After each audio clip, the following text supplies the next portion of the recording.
Today we ask the age-old question: which of the Mario Galaxy games is objectively better? Now you could jump on Metacritic and say that they are equally some of the best games of all time, but you could also look at the sales of Galaxy 1 and see that they are almost double the amount of Galaxy 2 sales, which must mean it's better, right? Well, to truly find an answer, I've made a list of all the crucial points to a video game, specifically these games, and we'll compare them side by side. The first thing to compare on the list is the story. Now, I know the plot for these games is basically identical, with Bowser kidnapping Peach and wanting to take over the galaxy, but for the sake of comparison, I'm going to do a deep dive and see how each game executes this. Mario Galaxy 1 introduces the Star Festival, which is held once every 100 years, which could also be seen as foreshadowing since it's later revealed that Rosalina visits her home every 100 years. And if you put 2 and 2 together, you'll realize that the comet we see in this opening panel is Rosalina in her observatory.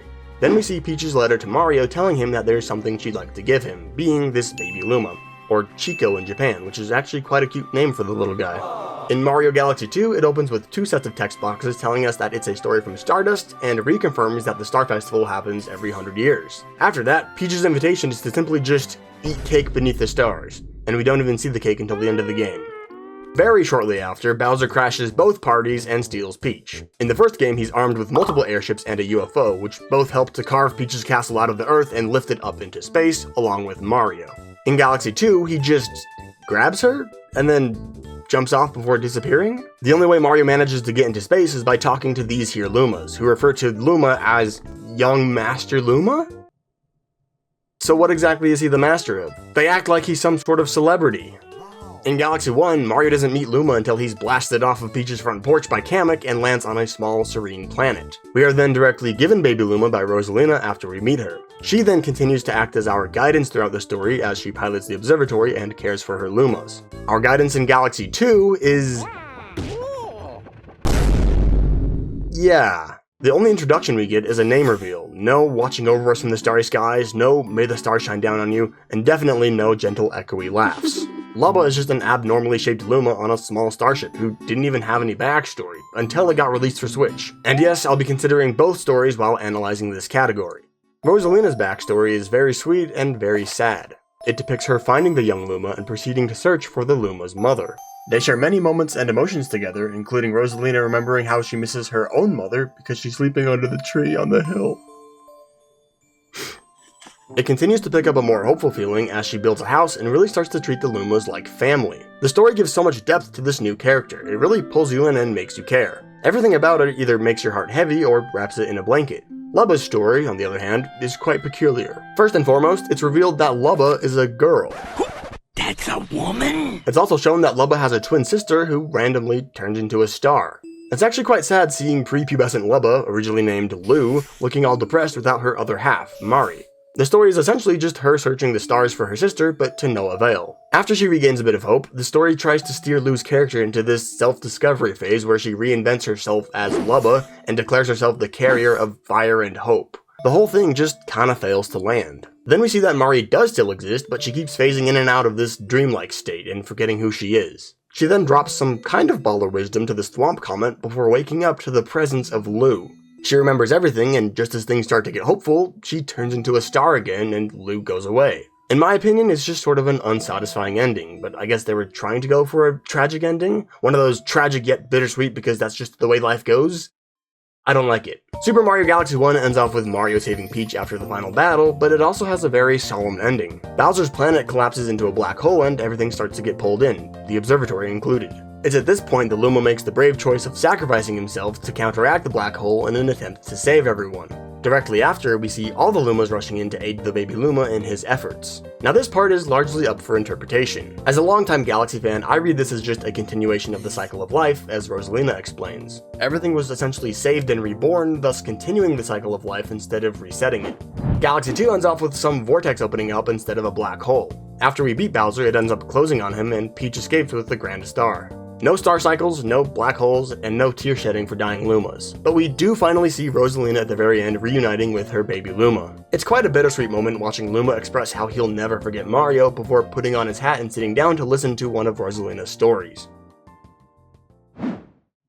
Well, after analyzing this, it's obvious that Galaxy 1 does a better job of painting the story. If Galaxy 2 were to present it in a better way, then maybe it would stand a fair chance. It should also be considered that there was no storybook for Galaxy 2 at first. Lubba just seemed like a rushed character because they needed someone other than Rosalina to make for an interesting sequel, but it ended up feeling like just that, a story lacking depth. And in all fairness, that's not why people play Galaxy 2 in the first place. Both games aim to achieve very different things, with Galaxy 1 focusing more on the emotional appeal and the story. Good job to both, but I just feel like Galaxy 1 has more layers.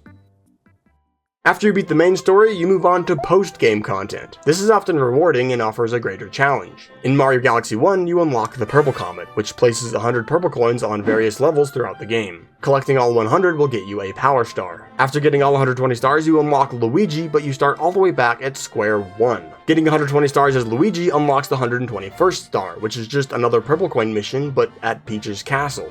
Mario Galaxy 2's post-game opens up an entirely new world, complete with 6 new levels. After you get all 120 stars, you unlock the Cosmic Jewels, which are a series of green stars hidden throughout every single level. Once you collect all the green stars and grab 9,999 star bits, the final level will open up in World S, raising its level count from 6 to 7. The final level on this feels like a proper challenge, and it gets even more challenging when you realize the Prankster Comet on this is a daredevil run, forcing you to do the entire thing with 1 health. This is a very large contrast compared to Galaxy 1's final level, which just feels like a tame celebration for the player. And while I do enjoy a nice unwind after grabbing all those purple coins, we've already been to Peach's castle before, and I've already grabbed enough purple coins on my save file as is. That being said, I'm still indecisive on which final level I prefer. Grandmaster Galaxy was infuriating, and it is nice to relax at Peach's castle, but ultimately, the reward factor is much stronger on Grandmaster Galaxy, specifically the perfect run. The feeling of accomplishment getting the final star on that monstrosity of a level is far greater than the Peach's Castle level. I'd say the excitement from Galaxy 1 comes more so from getting the message you can now play as Luigi, rather than doing the final level. And not only is Galaxy 2's final level more rewarding, the entire post-game is objectively better. Playing hide and seek with green stars is far better than playing through the entire game just as Luigi. Don't get me wrong, I love playing as Green Mario, but there's no added value other than the fact that it is just Luigi. Other than that, it's just another playthrough of the game. Now, I know Galaxy 2's post-game is just playing through the game again, but this time the goal is different for each star, consequently making it a new experience despite it being the same level, thus adding more value to it. I love trying to get stars in random locations that are difficult to get to. I'd say this alone gets Galaxy 2 the point on this one. Next on the list is the hub area. The hubs in both games are functionally different, but they're both good in their own ways. The Comet Observatory not only looks great, but it works as a starship. It makes so much sense to put all the levels in observation domes, since that's what real-life astronomers use. Having each dome function as its own world gives each world its own personality in a way. The only drawback is having to walk back and forth between each dome, but that's hardly even a drawback because what's 10 seconds of time gonna do to you? Not only is it a fun way to store each of the levels, but the grand scope of the starship paired with Rosalina's backstory really makes it feel like a home, especially with the music. I love how in the beginning it starts off small and humble. Everything is dark and the music hasn't built up yet. It's almost like you're clinging on to the little bit of warmth you have left. Having the beacon as a power source is also pretty genius, especially since they do it in a realistic way. And I mean scientific realistic. The beacon starts off dim and red, but gets larger and brighter as you add star power to it, ending off with it being very blue and very bright. This actually follows the K.A.R diagram, which is used to organize stars. Smaller stars are more fuel efficient and cool, which is why they appear red, because contrary to popular belief, the more blue a star is, the hotter it is, and the more red it is, the cooler it is. So by adding star power to the beacon, you're taking it from a smaller, less powerful star all the way up the chain to a brighter, more powerful star, giving the observatory enough energy to fly through space. It's genius! Unlocking more of the observatory as you play gives a really good sense of progression throughout the game, since it's visually represented by it being either dark or lit up. In Mario Galaxy 2, all of that is scrapped for a more simple design. Instead of domes, all of your levels live in one place, on this button. Stepping on it brings you to this level grid, similar to how the 2D Mario games look. Progression is even more linear in this game. Even if you have enough stars to unlock the next area, you have to beat the level before it to move on. The music still works the same way, getting more grand and orchestric as you complete more of the game. The starship itself, on the other hand, yeah. No. Starship Mario just feels a bit lazy to me. They couldn't even think of a cool new design like the observatory, so they just slapped Mario's face on a starship and called it a day. You don't even unlock different areas of the ship, giving you less incentive to explore. Also, the beacon starts off fully powered from when you get your first power star. The only way this would be cool is if it continued to change colors after each world, like if it went to purple and then pink or something. But no, it's just sort of tucked away in this room that you hardly ever go in. There's just not as much charm here. Not to say that there's not any charm, like there's little seagulls flying around, there's this magic dust coming out of the smokestack, there's little NPCs on board. It's definitely lively and I think it works. I also like how each world changes the skybox for Starship Mario. It's almost like having a custom background in a way. If you want it to be sky instead of space, you can do that. Despite this, I personally think the observatory does a better job at this, because it establishes one setting for the entire game. We know that the observatory lost all its power and was stranded deep in space, and the backdrop does a pretty good job at solidifying that location. It very much feels like we're in the middle of nowhere space. Galaxy 2 replaces that depth and instead uses a different approach. It more has a focus on the levels, with them being positioned quite literally front and center of the ship. So while they both do their jobs at being a good hub world, I think the observatory takes the point on this one.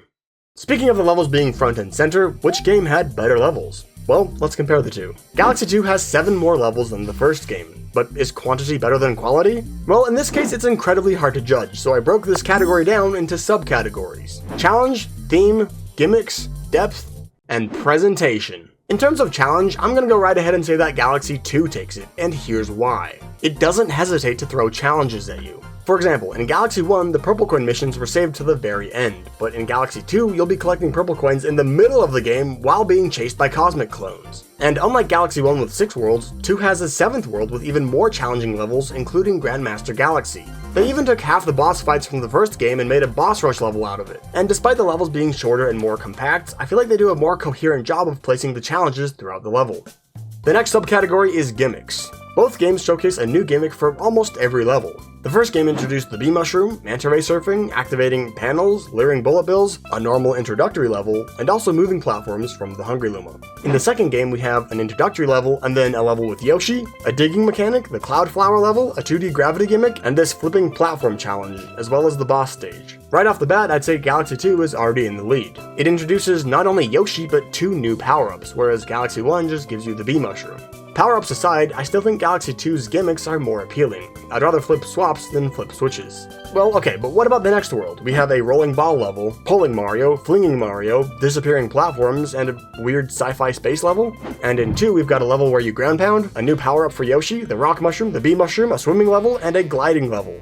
Now we can all admit that the surfing is better than the gliding, but everything else just feels more refreshing in 2 than in 1. Not saying that 1's levels are bad, but I feel like 2 has a more steady stream of new ideas. Swimming, boo mushroom, platforming, shell throwing, and bubble blowing.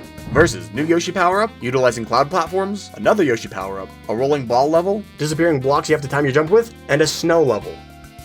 Couldn't really find a gimmick for this unless it's pushing snow over lava. But you know what I mean? This is why Galaxy 2's levels are praised. They just keep throwing out new ideas that are engaging. And for this reason, I'm giving the point to Galaxy 2. Next is presentation. How do the levels look? How do the levels feel? Well, let's compare some similar themed levels. For instance, Dusty Dune and Slip Sand. Both desert levels, but one of them just falls flat. Dusty Dune feels like you're completely enveloped in desert, with this cascading sinkhole planet, various pyramids, and discs made of quicksand. Slip Sand just feels like a little chunk of desert was thrown out into space. It even tries to lure you in with this large pyramid, but you don't even go inside of it. I mean, you don't go inside of Dusty Dunes either, unless you're counting this Green Star mission. But okay, let's just say that was a bad comparison. Let's look at Freeze Flame and Shiver Burn. Freeze Flame has this huge snowy peak, which directly contrasts this big lava planet. It's also got this other medium-sized planet, and a few other lava and ice-themed areas. Shiver Burn has one central platform with a mini-volcano in it, and this lava planet with moving platforms. As much as I love Shiver Burn, the scale and environment of the planets in Freeze Flame are more impressive, and just set the scene better. Let's look at another one. Ghostly Galaxy and Boo Moon Galaxy. Ghostly Galaxy is a full haunted house, and Boo Moon is just a whatever this is. No hate to Boo Moon, of course. I love how the level folds in on itself like one of those pop-up books, but from a visual perspective, it just looks like a bunch of stuff. I mean, it also has a haunted house, but compared to Ghostly Galaxy, it's lacking. Galaxy 1 has better level presentation simply because of its ability to immerse you in it. For this one, the point is going to go to Galaxy 1.